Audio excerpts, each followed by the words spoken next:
Setelah Direktorat Reserse Kriminal Umum Polda Sumsel mengirimkan surat permintaan pendampingan trauma healing pada 26 anak korban perilaku menyimpang oknum guru ngaji, Kementerian Sosial akan melakukan penanganan.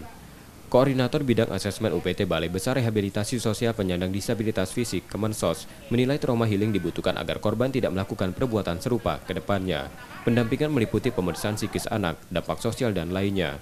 Kemensos akan mendampingi dan melakukan trauma healing satu persatu pada korban hingga tuntas. Saat ini adalah perintah langsung ya dari Menteri Sosial bahwa kami akan melakukan pendampingan khusus kepada anak-anak korban kasus ini. Oke, langkah apa yang kita ambil, Bu? Langkah saat ini respon cepat memberikan satu asesmen kebutuhan dan bersinergi dengan Polda seperti apa untuk akhir dari pendampingan ke anak-anak. Korban bersama orang tua akan dikumpulkan karena sebagian masih aktif belajar di pondok pesantrennya. Rizky Oktora, Muklas Diferensial, Kompas TV, Palembang, Sumatera Selatan.